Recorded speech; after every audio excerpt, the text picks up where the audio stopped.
कह दिया कि जन्नत में जाने से उसको कोई चीज नहीं रोक सकती। लम यमनअहु मिन दुखूलिल जन्नह इल्लल मौत, सिवाय मौत के, यानी मौत ही उसको जन्नत में जाने से रोक रही है। जब तक वो जिंदा है जन्नत में नहीं जा रहा है। जैसे ही मरा, मरने के बाद फौरन जन्नती, मरते ही जन्नत में दाखिल। वो कौन सी दुआ है? फरमाया मन क़रा आयतल कुर्सी बादा कुल्ल सलातिन मकतूबा, जिसने हर फर्ज नमाज के बाद आयतल कुर्सी को पढ़ना अपना वजीफा बना लिया, ये आदमी जब मरेगा तो जन्नत में दाखिल होगा। इसको जन्नत में जाने से सिवाय मौत के और कोई चीज नहीं रोक रही। दिल चाहता है कि आज किसी को खड़ा करके आयतल कुर्सी पूछे और ये देखूं कि मौलाना जर्जीस के 20 साल जलसा करने का कितना फर्क पड़ा है। 20 साल से जो तकरीरें हो रही हैं हमारी, इन तकरीरों का कितना असर हमारी जिंदगी पर पड़ा है। आज दिल चाहता है कि किसी को खड़ा करके पूछूं आयतल कुर्सी। बहुत से लोग सर नीचे करने लगे हैं, हमें खड़ा ना कर दिया जाए। एक चीज से डर लगता है बस, कि खड़ा करके किसी को पूछ लूं तो वो ये ना कह दे तेरी नजर हम ही पे पड़ना थी और कोई नहीं मिला तुझे। भरे मजमे में मुझी को इंसल्ट करना था, मेरी बेइज्जती कराना थी। भाई अब मैं इतने मजमे में किसी को भी कहूंगा तो कोई किसी को भी कह सकता हूं मैं एक को, और उसको याद ना निकली तो वो तो ये सोचेगा ना दिल में कि साहब इतने मजमे में हमारी तरफ उंगली उठना थी। इसलिए डरता हूं कि बेचारा ये ना कह दे और कल फोन पे गाली ना देने लगे, तूने हमारी इंसल्ट कर दी सबके सामने। कितना बड़ा मौलवी है तू। आयतल कुर्सी को याद करिए, और याद ना हो तो इन मदरसे में पढ़ने वाले हाफिजों से इबरत हासिल करो, जो इतनी मोटी किताब पूरा कुरान अपने सीने में बिना देखे हिफ्ज कर लेते हैं। तुम एक आयत याद नहीं कर सकते हो। लंबी आयत है तो क्या हुआ, जो पूरा कुरान याद हो सकता है तो एक आयत याद क्यों नहीं हो सकती है हमसे। मन क़रा आयतल कुर्सी बादा कुल्ल सलातिन मकतूबा, जिसने फर्ज नमाज के बाद आयतल कुर्सी पढ़ना शुरू किया। अब आयतल कुर्सी पढ़ने से ही जन्नत थोड़ी मिल जाएगी। आयतल कुर्सी को शर्त के साथ बयान किया, फर्ज नमाज के बाद जिसने पढ़ना अपना वजीफा बनाए। तो आयतल कुर्सी को पढ़ने का मतलब क्या है? अल्लाह ताला के नबी चाहते हैं कि वो आदमी पांचों वक्त का नमाजी भी बन जाए, क्योंकि फर्ज नमाज के बाद पढ़ना है तो पांचों टाइम की फर्ज नमाज पढ़ो और पांचों टाइम ये आयतल कुर्सी भी पढ़ो। आयतल कुर्सी पढ़ने से जन्नत नहीं मिल रही है, फर्ज नमाज के बाद आयतल कुर्सी पढ़ने से जन्नत मिल रही है। तो जब फर्ज नमाज के पाबंद बनोगे तो पाक भी रहोगे, जब पाक रहोगे तो वुजू भी बनाओगे, जब वुजू बनाओगे तो गुस्ल भी करोगे, क्योंकि ये सारी चीजें उससे जुड़ जाती हैं। तो मन क़रा आयतल कुर्सी बादा कुल्ल सलातिन मकतूबा, जिसने फर्ज नमाज के बाद आयतल कुर्सी पढ़ी, इनाम, रिजल्ट, नतीजा, जज़ा, लम यमनअहु मिन दुखूलिल जन्नति इल्लल मौत, उसको जन्नत में जाने से मौत रोक रही है। बस मौत के सिवा कोई चीज उसको जन्नत में दाखिल होने से नहीं रोक रही है। यह आदमी मरेगा और सीधे जन्नत के अंदर दाखिल होगा, मरते ही जन्नती। आओ, एक तो लंबी दुआ बता दी आयतल कुर्सी, एक बहुत छोटी बता देता हूं, बहुत छोटी, और मैं समझता हूं कि वो सबको याद होगी। मैं भरे मजमे में कह रहा हूं, ये ऐसी दुआ है जो अगर ये भी किसी को याद नहीं है तो मैं समझता हूं कि उसका इस दुनिया में जिंदा रहने का हक ही नहीं। क्यों जिंदा? बहुत छोटी सी दुआ, सबको याद होगी। और वो छोटी सी दुआ जरूर है, लेकिन है क्या? अला दुल्लुकुम अला कंज़िम मिन कुनूज़िल जन्नह, क़ालू बला या रसूल अल्लाह। अल्लाह के नबी कहते हैं, अय मेरे सहाबियों, क्या मैं तुम्हें जन्नत के खजानों में से खजाना न दे दूं, जन्नत की प्रॉपर्टी में से एक प्रॉपर्टी न दे दूं, जन्नत के खजानों में से एक बड़ा खजाना न दे दूं। झाड़ू रखने के बराबर भी अगर जगह मिल जाए जन्नत में हमें और आपको तो समझ लो कि बहुत कुछ मिल गया। लेकिन अल्लाह के नबी कह रहे हैं, क्या मैं तुम्हें जन्नत के खजानों में से एक बहुत बड़ा खजाना न बता दूं? सहाबा ने कहा, क्यों नहीं, अय अल्लाह के नबी बताओ क्या है वो जन्नत के खजानों में से बड़ा खजाना। अल्लाह के नबी फरमाते हैं, कुल ला हौला वला कुव्वता इल्ला बिल्लाह। ये किसको याद नहीं है? ला हौला वला कुव्वता इल्ला बिल्लाह। फरमाया कि तुम ला हौला वला कुव्वता इल्ला बिल्लाह, उड़ते बैठते लेटते सोते जागते खाते पीते चलते फिरते इसी को पढ़ लिया करो। ला हौला वला कुव्वता इल्ला बिल्लाह कहते रहो। ये जन्नत के खजानों में से एक बहुत बड़ा खजाना है, ये जन्नत के खजानों में से एक बहुत बड़ा खजाना, जन्नत की दौलत में से एक बहुत बड़ी दौलत है। ला हौला वला कुव्वता इल्ला बिल्लाह किसको याद नहीं है मेरे भाइयों? लेकिन इसको पढ़ने के लिए आपको बावजूद रहना पड़ेगा, चलते फिरते उड़ते बैठते आपको ला हौला वला, ये ला हौला वला कुव्वता इल्ला बिल्लाह को हम बहुत बुरा समझते हैं। कोई बात नहीं, ला हौला वला ऐसा लगता है जैसे ये दुआ नहीं बल्कि बद्दुआ हो, हालांकि ये दुआ है। हय्या अलस सलाह, आओ नमाज की तरफ। शैतान बहकाएगा, तो यहाँ कहा जाता ला हौला वला कुव्वता इल्ला बिल्लाह, ताकि शैतान बहकाए नहीं। गधा जब बहुत जोर से चीख रहा हो, ढैचू करके चीख रहा हो बहुत जोर से, तो गधे की आवाज सुन के पढ़ा जाता है क्या, ला हौला वला कुव्वता इल्ला बिल्लाह। कुत्ता भौंक रहा हो तो उसकी आवाज सुन के क्या पढ़ा जाता है, अऊज़ु बिल्लाहि मिनश शैतानिर रजीम। लेकिन गधा जब बोल रहा हो तो क्या पढ़ा जाता है, गधा जब आवाज कर रहा हो, ढेंग रहा हो, डींग मार रहा हो, तो ला हौला वला कुव्वता इल्ला बिल्लाह। लेकिन ये सिर्फ गधे के चीखने पर ही नहीं पढ़ी जाएगी, बल्कि आप इसको पढ़ते रहिए। उठ रहे हैं, ला हौला वला कुव्वता इल्ला बिल्लाह, ला हौला वला कुव्वता इल्ला बिल्लाह, ला हौला वला कुव्वता इल्ला बिल्लाह। उठते बैठते लेटते सोते जागते खाते पीते चलते फिरते ला हौला वला कुव्वता इल्ला बिल्लाह को अपना वजीफा बना लो। ये नहीं है, ऐसे नहीं, या तो आप ऐसे रखिए या ऐसे रखिए या ऐसे रखिए, ये तीन तरीके नियत बांधने। और रफुल दैन ऐसे, ये हाथ की एक्सरसाइज है। सर निगाहें सजदे की जगह पर, और फिर ये हाथ की एक्सरसाइज हो गई। खड़े हैं आप, कयाम, ये पैरों की एक्सरसाइज हो गई। अब आप रुकू जब करेंगे तो आपकी उंगलियां खुली हुई होनी चाहिए, ये ऐसे, और ये घुटना आप इन हथेलियों से मजबूती से पकड़ेंगे, हाथ टाइट रहेंगे, पीठ की रीढ़ की हड्डी बिल्कुल सीधी रहेगी, कमर इतनी सीधी होनी चाहिए कि पानी का रखा हुआ बर्तन अगर आपकी पीठ पर रखा जाए तो गिरने ना पाए। ये रुकू जब आप करेंगे तो आपकी नसें खिंचेंगी, आपकी रीढ़ की हड्डी के कमर के दर्द की एक्सरसाइज होगी, कमर की एक्सरसाइज होगी, आपका मस्कुलर पेन खत्म होगा, आपकी रगें खुलेंगी। डॉक्टर आपके बाबा रामदेव ने कहा है, बाबा रामदेव ने अल फज़्लु मा शहिदत बिहिल आदा, फजीलत उसी को कहते हैं कि दुश्मन भी जिसका एतराफ करे। का जो लोग पांचों वक्त की नमाज पढ़ते हैं उनको किसी एक्सरसाइज की जरूरत नहीं, नमाज तो खुद एक्सरसाइज है। लेकिन रुकू वैसा ही होना चाहिए, ये नहीं अल्लाहु अकबर सुभान रब्बिल अज़ीम सुभान रब्बिल अज़ीम सुभान समी अल्लाहु लिमन हमीदा अल्लाहु अकबर, वो कौवे की चोंचों वाला नहीं। आप रीढ़ की हड्डी ठीक कीजिए, पीठ सीधी कीजिए, पानी का भरा हुआ बर्तन आप पे रखें तो गिरना ना पाए। जब आप पूरी तरीके से सीधे हो जाएं और बिल्कुल टाइट आपकी पीठ हो जाए, उसके बाद आप दुआ पढ़िए, सुब्हानक अल्लाहुम्मा रब्बना व बिहम्दिका अल्लाहुम्मा इग़फिरली। ये है दुआ सबसे अफजल, सबसे आला, सबसे अरफा, ये दुआ है, इसको याद करो। सुभान रब्बियल अज़ीम तो सबसे छोटी दुआ है जिसमें आपने सिर्फ अल्लाह की तारीफ की, अपने लिए कुछ नहीं मांगा। क्या मांगा अपने लिए, सुभान रब्बियल अज़ीम, पाक है मेरा वो रब जो सबसे बड़ा है, आपने अल्लाह ही की तो तारीफ की है। जब आप ये दुआ पढ़ेंगे, सुब्हानक अल्लाहुम्मा रब्बना व बिहम्दिका अल्लाहुम्मा इग़फिरली, पाक है मेरा रब, सुब्हानक अल्लाहुम्मा, पाक है हमारा रब, रब्बना आए हमारे रब, अल्लाहुम्मा इग़फिरली, तू मुझे बख्श दे, आए अल्लाह मेरी मग़फ़िरत फरमा।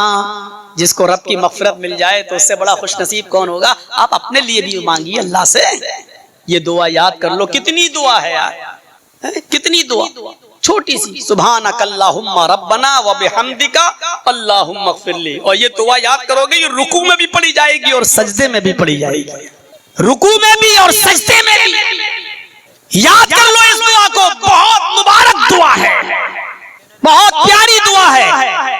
पूरी नमाज में आप अल्लाह से मांगने ही तो जाते हो, रुकू में भी मांगिए और सजदे में भी मांगिए। आपका रब बहुत मेहरबान है, मग़फ़िरत कर देगा। मग़फ़िरत मांगोगे तब, बच्चा जब रोता है तब माँ दूध पिलाती है, अब बच्चा भूखा है, बंदा मांगेगा नहीं, अल्लाह क्यों देगा। मांगो, कहता है मेरा रब, बंदे तू मांग, जब तू मांगता है तो मुझे अच्छा लगता है। ऐसे बंदे भी अल्लाह को पसंद नहीं जो 24 घंटे इबादत करते रहें और उनसे अनजाने में भी कोई गुनाह ना हो। आप कहेंगे मौलाना ये क्या कह रहे हो आप, हाँ ऐसी मखलूक तो थी अल्लाह के पास जिनसे कोई गुनाह ना हो, ऐसी मखलूक तो थी अल्लाह के पास, फरिश्ते हर वक्त 24 घंटे अल्लाह की हम्द व सना में लगे रहते हैं, अल्लाह की तारीफ में, अल्लाह की बड़ाई में, अल्लाह की इबादत में लगे रहते हैं। फिर उसने इंसानों को क्यों पैदा किया, हमें और आपको उसने इसीलिए पैदा किया, जज़ाकुमुल्लाहु अहसन, इसीलिए पैदा किया कि उसको ऐसी मखलूक की जरूरत थी जो दुनिया में आए, अल्लाह की इबादत करे, दुनिया में उससे गुनाह भी हो, और जब गुनाह हो तो वो अल्लाह से अपने गुनाहों की माफी मांगे। उसको ऐसी मखलूक की जरूरत थी, इसलिए उसने हमें और आपको पैदा किया। और कहता है अल्लाह, मेरे बंदो, अगर तुम दुनिया में गुनाह करना छोड़ दो और तुमसे बिल्कुल कोई गुनाह ना हो, फरिश्ता बनने की कोशिश करोगे तो हम तुम्हें मिटा देंगे, तुम्हें भला कर देंगे। यस्तब्दिल कौमन गैरा कौमिन, हम तुम्हारी जगह पर दूसरी कौम ले आएंगे जो गुनाह करेगी और अल्लाह को पुकारेगी, अल्लाह से अपने गुनाह की माफी मांगेगी। अल्लाह को अच्छा लगता है जब कोई बंदा उससे अपने गुनाह की माफी मांगता है। मांगते हो? गुनाह हो जाते हैं, ठीक है, इंसान है, लेकिन माफी भी तो मांगो। जानबूझकर गुनाह न करो, अचानक हो जाए, धोखे से हो जाए, और जानबूझकर भी अगर कभी हो जाए तो ऐसी तौबा करो कि अल्लाह आइंदा कभी इस गुनाह के करीब नहीं जाएंगे। इसलिए पूरी नमाज आप देख लीजिए, अल्लाहु अकबर, अल्लाहुम्मा बाइक, पहला जुमला सुभानक अल्लाहुम्मा व बिहम्दिका व तबारक अस्मुका, ये दुआ है, मैं ये नहीं कह रहा हूँ, लेकिन बुखारी में नहीं है ये दुआ। बुखारी की जो हम आपके सामने पढ़ रहे हैं वो सबसे आला और अरफा और सबसे बेहतर दुआ ये है। अल्लाहु अकबर कहकर जब आप नियत बांधे तो पहले लफ्ज क्या पढ़ेंगे? अल्लाहुम्मा बाइद बैनी व बैना खताया। हाय हाय, क्या जुमले हैं। आय अल्लाह, मेरे गुनाहों को, मेरी खताओं को तू दूर कर दे। कितना दूर? कमा बाअत्ता बैनल मशरिक़ि वल मग़रिब, जितनी दूरी पूरब और पश्चिम के दरमियान है, जितनी दूरी तूने मशरिक और मगरिब के दरमियान रखी है, पूरब और पश्चिम के दरमियान रखी है, उतनी दूरी तू मेरे गुनाहों में और मेरे दरमियान कर दे। यहीं से मांगना शुरू हो रहा है। फिर अल्लाह की तारीफ करने के बाद इहदिना सिरातल मुस्तकीम सिरातल लज़ीना अनअमता अलैहिम गैरिल मग़दूबि अलैहिम वलद्दाल्लीन। ये अल्लाह से मांग तो रहे हो आप अपने लिए। फिर रुकू में जाइए, सुब्हानक अल्लाहुम्मा रब्बना व बिहम्दिका अल्लाहुम्मा इग़फिरली, यहाँ पर भी मांगिए। समी अल्लाहु लिमन हमिदा रब्बना व लकल हम्द हम्दन कसीरन तय्यबन मुबारकन फी। अल्लाहु अकबर कहकर सजदे में जाइए तो फिर कहिए, क्या कहिए? सुब्हानक अल्लाहुम्मा रब्बना व बिहम्दिका अल्लाहुम्मा इग़फिरली। फिर अल्लाह से मग़फ़िरत मांगिए। फिर सजदे से उठिए, दूसरे सजदे में जाने से पहले फिर पढ़िए, फिर कहिए रब्बिग़फिरली रब्बिग़फिरली। 2 बार आपको कहना है रब्बिग़फिरली रब्बिग़फिरली। यही दोनों सजदों के बीच में पढ़ी जाने वाली सबसे अफजल और सबसे आला दुआ है, रब्बिग़फिरली रब्बिग़फिरली। माफ कीजिएगा, जो लोग ये दुआ पढ़ते हैं अल्लाहुम्मा इग़फिरली वरहमनी वहदनी वआफिनी वरज़ुक़नी, ये दुआ ज़ईफ़ हदीस से साबित है, ये सही हदीस से साबित नहीं है। मुस्लिम शरीफ की हदीस में ये दुआ लिखी है रब्बिग़फिरली रब्बिग़फिरली। आए मेरे रब मुझे बख्श दे, आए मेरे रब मुझे बख्श दे। हाँ, इस दुआ के बाद आप ये दुआ भी पढ़ सकते हो, अल्लाहुम्मा इग़फिरली वरहमनी वहदनी वआफिनी वरज़ुक़नी, क्योंकि मुस्लिम की हदीस में ये आया है कि अल्लाह के नबी इस दुआ को नमाज में पढ़ा करते थे। नमाज का लफ्ज आया है, दोनों सजदों के बीच का लफ्ज नहीं आया, लिहाजा दोनों सजदों का बीच भी नमाज का हिस्सा है। रब्बिग़फिरली पढ़ने के बाद आप ये दुआ भी पढ़ सकते हैं, अल्लाहुम्मा इग़फिरली वरहमनी वहदनी वआफिनी वरज़ुक़नी। फिर सजदा कीजिए, फिर मांगिए। पूरी नमाज में मांगा ही तो जाता है अल्लाह से। सलाम फेरने से पहले क्या मांग रहे हैं? अल्लाहुम्मा इन्नी ज़लमतु नफ्सी ज़ुल्मन कसीरा वला यग़फिरुज़्ज़ुनूबा इल्ला अंता फ़ग़फ़िरली मग़फ़िरतम मिन इंदिका वरहमनी इन्नका अंतल गफ़ूरुर रहीम। आप रुकू से उठ रहे हैं, फिर सजदे में जा रहे हैं, पैर मुड़े हुए हैं, नसें खिंच रही हैं, ये आपकी मस्कुलर जो नसें होती हैं ये सब खिंच रही हैं, ब्लड सर्कुलेशन आपका बढ़ रहा है। सजदे में जब आप जा रहे हैं तो खून का सर्कुलेशन आपकी दिमाग की एक एक नस तक पहुंच रहा है। डॉक्टर मोरिस बुकाय अमेरिका का सबसे बड़ा डॉक्टर है, ब्रेन का सबसे बड़ा डॉक्टर है दिमाग का, वो कहता है कि जो लोग 5 वक्त की नमाज पढ़ते हैं और वैसा रुकू और सजदा करते हैं जैसा मोहम्मद रसूलुल्लाह ने बताया है, तो इस आदमी को रीढ़ की हड्डी की प्रॉब्लम कभी नहीं हो सकती। बनती है। और जैसा सजदा मोहम्मद ने बताया, जो वैसा सजदा करते हैं तो उन लोगों को ब्रेन हैमरेज कभी नहीं हो सकता है, क्योंकि दिमाग की एक एक रग और एक एक नस तक ब्लड का सर्कुलेशन वहां तक पहुंच जाता है, खून वहां तक पहुंच जाता है, ब्लड वहां तक पहुंच जाता है, जो दिमाग की रगों को तरोताजा कर देता है। हम और आप खड़े हैं, ब्लड दौड़ रहा है, लेकिन दिमाग की नसों तक उतना नहीं पहुंच रहा है जितना पहुंचना चाहिए। एक आदमी दिन भर में 5 बार जब सजदा करता है और सुन्नतें पढ़ता तब सजदा करता है, तो उसके खून का ब्लड सर्कुलेशन दिमाग तक पहुंचता है मेरे भाइयों। इसीलिए फरमाया, मेरा बंदा सबसे ज्यादा मेरे करीब तब होता है जब वो सजदे में होता है, और सजदे में जब जाता है तो वो मेरे सबसे करीब होता है। मतलब ये है कि मेरे बंदो लंबा सजदा किया करो, क्योंकि जो आदमी जितना लंबा सजदा करेगा, खून का ब्लड सर्कुलेशन उतना ही ज्यादा दिमाग तक पहुंचेगा और उसकी दिमाग की नसें उतनी ज्यादा तरोताजा होंगी।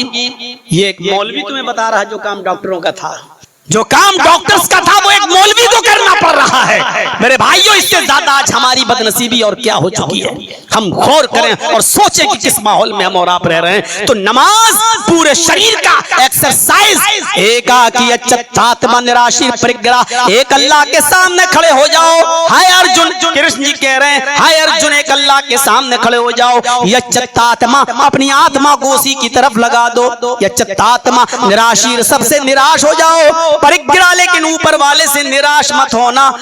पंचम समय कर्तव्यति, हम स्वयं कर्तव्य मृगचरम भवत। हाय अर्जुन, 5 समय ये पूजा करना। कृष्ण जी अर्जुन से कह रहे हैं 5 वक्त ये पूजा करना। मैं खुद 5 टाइम करता हूँ। मृगचरम, अगर धरती पाक न मिले, अगर धरती अपवित्र हो, जमीन नापाक हो, तो मृग मानी हिरन और चर्म मानी चमड़ा। मृगचरम, हिरन की खाल को बिछा लेना और उस पर सजदा करना, उस पर नमाज पढ़ना। हिरन की खाल की जाए नमाज बना लेना। यानी बहुत से जानवर हमारे हिंदू भाइयों के यहाँ पर भी हलाल हैं। अब उस तरफ नहीं जाएंगे, आपकी गवर्नमेंट बदल चुकी है। मैं जानता हूं लौट फिर के वही आए हैं, लेकिन अब बहुत से पावर और छीन लिए गए हैं, कमजोर कर दिया गया है। इसलिए मेरे प्यारे साथियों, जितना खुलकर पहले बोला जा सकता था, अब तो हम लोगों की भी कमजोरी हो चुकी है। हम लोग भी थोड़ा सा निराश हैं, मायूस हैं, परेशान हैं। आप लोगों के यहाँ जो रिजल्ट आया है, उससे हम यूपी वालों को बहुत अब डर महसूस होने लगा है, खतरे महसूस होने लगे हैं, और होना भी चाहिए, क्योंकि ये संकेत था, क्योंकि उनको हर हाल में बिहार जीतना था और जीत गए। और यहीं से ये मैसेज देना था कि अभी यूपी भी हमारा है और पूरा हिंदुस्तान हमारा है, वो अपने मकसद में कामयाब हैं। तो मेरे भाइयों, नमाज भी दूसरे नंबर पे आती है, और ये भी हिंदू धर्म के अंदर है। जहाँ तीसरी चीज ज़कात दो, तो वहां हिंदू धर्म में भी तीसरी चीज बताई गई, दानम दीक्षिता, दान दो। हिंदू धर्म में भी दान है। हमारे यहाँ चौथी चीज, रमजान के रोजे रखो। हिंदू धर्म में भी व्रतधारी, व्रत, उपास, फास्ट। हाँ, हमारे और हिंदू धर्म के रोजे में थोड़ा नहीं, बहुत बड़ा फर्क है। हमारे रोजे ये है कि सुबह मगरिब, सुबह फजर से पहले, सुबह सादिक से पहले आपको सहरी कर लेनी है, और सुबह सादिक के बाद कुछ नहीं खाना है, न पीना है, और शाम को सूरज के गुरूब होने तक आप कुछ नहीं खा सकते हो, कुछ नहीं पी सकते हो। लेकिन हिंदू धर्म में भी व्रत है, हर मंगल का रोजा है, उपास रख लो। लेकिन हिंदू धर्म में यह है कि आप अन्न नहीं खा सकते, बस दाना, अनाज, गल्ला, जैसे गेहूं की रोटी, चावल, ये नहीं खा सकते हैं आप। और फल फ्रूट सब खा सकते हो, सेब खा सकते हो, अनार खा सकते हो, केला खा सकते हो, चीकू खा सकते हो, नारियल और पानी पी सकते हो, जूस पी सकते हो, सब। मैंने कभी बहुत से हिंदू भाई जब कभी ट्रेनों में सफर करते हैं, मैंने किसी से कहा था कि अगर ऐसे रोजे हमारे यहाँ हो जाएं तो हम तो 12 महीने रख लें। तो वो 2 थे बेचारे, बिगड़ के कहने लगे, कहना आसान होता है, हम लोगों से पूछो, ये भी नहीं रख पाते। ऐसे रोजे हम लोगों में हो जाएं तो आसान। हमने कहा ये मुसलमान बैठा हुआ है जो रोजे के महीने में भी रोजा नहीं रखा हुआ है ट्रेन में, अब इससे पूछ लो कि अगर इतनी चीज की इजाजत हो जाए हमारे यहाँ, सेब, केला, पपीता खाने की, तो हम 12 महीने रख लेंगे कि नहीं रख लेंगे? तो वो हमसे कहने लगा, वो मुसलमान, मौलाना साहब क्या हिंदू भाइयों में इतनी छूट है, केला खा सकते, सेब खा सकते? मैंने कहा हाँ इजाजत है, जूस पी सकते, फ्रूटी वूटी सब पी सकते हो, कि इतनी परमिशन है? कहने लगा हाँ। मैंने कहा अच्छा ये बताओ इतनी परमिशन हमें मिल जाए तो हम लोग 12 महीने रख लेंगे कि नहीं रख लेंगे? वो बोलता अरे ये तो बहुत हो गया, हमें तो सिर्फ बीच में 12-1 बजे एक बीड़ी सिगरेट पीने का मौका मिल जाए तो हम 12 महीने रख लेंगे। सीधे बोला है हम बीड़ी हमसे नहीं छूटती। उसने सब चौपट कर दिया कमीने ने। इतनी मेहनत से हम समझा रहे थे उसको, उसने कहा कि सिर्फ एक बीड़ी पीने का मौका मिल जाए, 12-1 बजे आप लोग इंटरवल कर दिया करो, 5 मिनट के लिए बीड़ी सिगरेट पीने की छूट मिल जाए, हम 12 महीने रख लेंगे। तो रोजा हिंदू भाइयों में भी है, रोजा हमारे यहाँ पर भी है, शक्ल थोड़ी सी बदल गई। और 5वीं चीज वतहुज्जल बैत, हज करो। हिंदू धर्म में भी हज है, हमारे यहाँ है हज, उनके यहाँ है तीर्थ यात्रा, वो भी गंगा जाते हैं। हम लोग भी ऐसे शहर में जाते हैं जहां जमजम है, हम लोग जमजम लाते हैं, वो गंगा जल लाते हैं। हम लोग भी बिना सिला हुआ कपड़ा हालत हराम में पहनते हैं, वो लोग भी बिना सिला हुआ कपड़ा पहनते हैं। हमारे यहाँ पर भी कुछ पाबंदियां हैं, उनके यहाँ पर भी कुछ पाबंदियां हैं। तीर्थ यात्रा कर्तव्य, गंगा जलेश भवत, किसी पवित्र शहर की तरफ तीर्थ यात्रा करो जहां गंगा का पवित्र जल मौजूद हो। हम लोग भी मक्का जाते हैं, पवित्र शहर जाते हैं, और ऐसे शहर में जाते हैं जहां जमजम का पानी, आबे जमजम मौजूद है। लिहाजा इतनी मुमासिलत और इतनी चीजें हमारे हिंदू भाइयों में भी पाई जाती हैं। जब मैं आया था तो अच्छी खासी भीड़ थी, और अब इतनी जल्दी टाइम मिलने के बाद भी आप लोगों में आधे से ज्यादा लोग चले जाएं, तो इसका मतलब यह है कि लोग अभी भी सिर्फ जर्जी साहब को देखने आते हैं, सुनने नहीं आते। या फिर मेले में चूड़ियां खरीदने आती हैं हमारी माँ बहनें, और जलेबियां खरीद के चली जाती हैं अपने बच्चों को लेकर। इस आदमी ने बड़ी मेहनत की है, शीश मोहम्मद ने। जब तक हम कटिहार से बैठ नहीं गए गाड़ी पर और यहाँ के लिए रवाना नहीं हुए, इस आदमी ने फोन कर करके मेरा दिमाग खा लिया। मौलाना साहब पहली बार बुला रहे हैं, ऐसा ना हो कि हमारी इज्जत का जनाजा निकल जाए। मौलाना साहब लोग क्या कहेंगे, आपको आना। मैंने कहा भाई मैं आ चुका हूँ, मैं यही हूँ, कई दिन से मैं इसी एरिया में हूँ, आपके यहाँ जाऊंगा। बड़ी मेहनत से इस आदमी ने प्रोग्राम लिया। मदरसा चलाता है, मदरसा चलाना कितना कितना मुश्किल काम है, शायद हमें और आपको उसका अंदाजा नहीं है। मुझ जैसा मशहूर आदमी, मुझ जैसा मशहूर आदमी जो चाहे तो बड़ी आसानी से मदरसा चला सकता है, चाहे तो पूरे हिंदुस्तान में अपने ताल्लुकात की बुनियाद पर हजारों अमीरों और दौलतमंद लोगों से पैसा लेकर, चंदा लेकर मदरसा में चला सकता हूं। लेकिन मैंने इटावा में एक मदरसा खोला था। यकीन मानिए 2 साल के बाद हमारी हिम्मत जवाब दे गई, ताने नहीं सुन पाए। किसी ने कहा अरे चलाते हैं तो इतना खा जाते होंगे, इतना चंदा होता होगा, इतना खा जाते होंगे, ये कर जाते होंगे। मैंने कहा भैया मेरे लिए तकरीर वाली जिंदगी बेहतर है। मदरसा मैंने छोड़ दिया, बंद कर दिया। इतना मुश्किल काम है मदरसा चलाना कि मौलाना जर्जीस जैसा आदमी भी मदरसा नहीं चला सका, बंद कर दिया। ये लोग बड़े हिम्मत वाले हैं। मेरे भाइयों कितना सब्र करना पड़ता है। यूपी में मदरसों पर बुलडोजर चल रहे हैं, आज ये हालत हो चुकी है। अगर आप भी मदरसों को मेरे भाइयों ताउन नहीं करेंगे तो आपके बिहार में भी अब वही नंबर आने वाला है, बंगाल में भी वही फार्मूला आजमाया जाने वाला है। जहां जहां बीजेपी की गवर्नमेंट है वहां मदरसों का क्या हाल है ये हमें और आपको अच्छी तरीके से मालूम है। इन मदरसों की हिफाजत कर लो मेरे भाइयों। 1:40 हो चुके हैं, 20 मिनट मैं स्टेज पे रहूंगा।